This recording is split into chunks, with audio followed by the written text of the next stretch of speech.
Hello candidates, I am going to dictate you a passage from Progressive magazine. So please get ready for the dictation. The dictation will start after 15 seconds.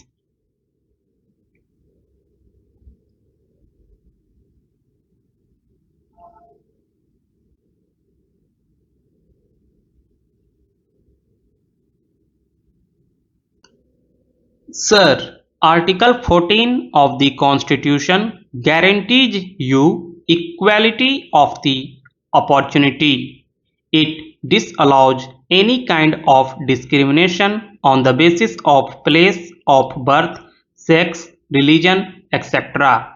Why should this alone happen? That when it comes to the question of recruiting men to the army or the armed forces, you should think of the volume of population, the number of recruitable male population in a state, and then base your recruitment to a particular regiment on the basis of these figures. So I would plead that the whole matter be reconsidered. Otherwise, what would happen is that on these two counts alone, the disparity in pensions, the reduction in the recruitment quota to the various regiments of the armed forces, the resentment against these policies and these procedures would continue to go on, and one day this can burst in such a big dimension that it will not be controllable. I would also plead for some other benefits to the ex-servicemen. For example, you have reserved 10% of posts or 15% posts in the various public sector undertakings in the departments of the Government of India, in the state governments for persons retired from armed forces. But have you ensured that the system is working well?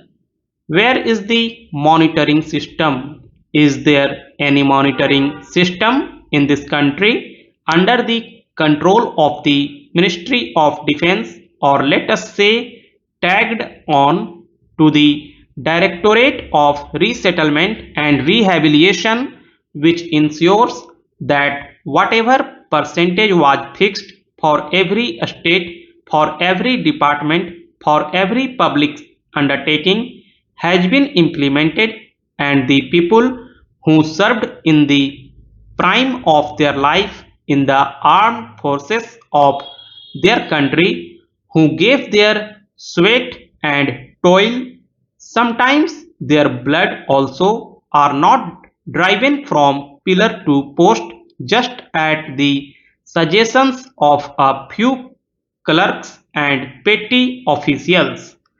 They are the heroes of the armed forces, but they have to suffer the insults and injuries, and they have to suffer the irritants which you cannot imagine.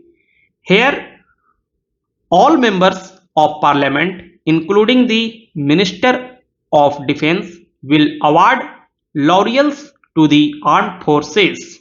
But when a man retires from the armed forces, he is driven from pillar to post. He is a man who has done his duty. He is the man who has dedicated the best years of his life to the cause of the nation. I would like to talk about the small benefits like setting up of CSD canteens. They should be insured about them. There are large chunks of areas where they cannot find the necessities of life. Every suggestion that is made by the member of parliament here, or made by any persons in the public life, is scoffed at by bureaucrats because it has emanated from the representative of the public, because it has not come from the files of petty clerks. Therefore, I would plead that there should be system in which you not only look to the people serving in the armed forces, but you should look to the areas they are serving, and there should be development. If a person dies in the armed forces, his wife or mother in the village should be able to receive telegram or telephone call.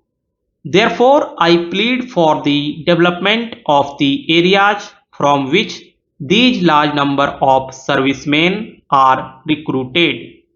I would suggest that unless plans of the Ministry of Defence are linked to the total defence of the country by simply parading the armed forces by giving them laurels and medals, you will not be able to defend the country. Your lines of strategic movement, the important railway lines of defense, must be properly restructured so that you can mobilize armed forces in the manner which meets the enemy threat immediately. Every general or major general knows that the line of defense must be perpendicular to the border with the enemy country. There is a railway line to Amritsar. The Ministry of Railways and the state government of Himachal Pradesh and Punjab have proposed that alternate line of defense must be constructed. This should be given due priority not only for the development of the region but also for the development of the country. You cannot move forces in the areas.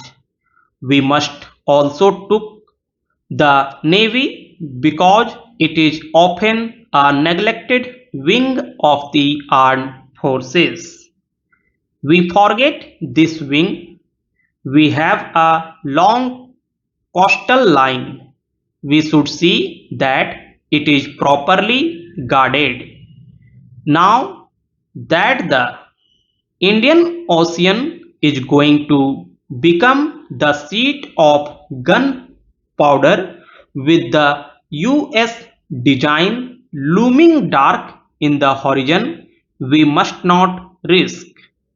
We should be alive to the threat not only from across the borders but also from the coastal side. I would very much like that the Indian proposal to treat the Indian Ocean as a zone of peace should be accepted by all nations of the world. I would like to conclude by saying that our armed forces are doing well.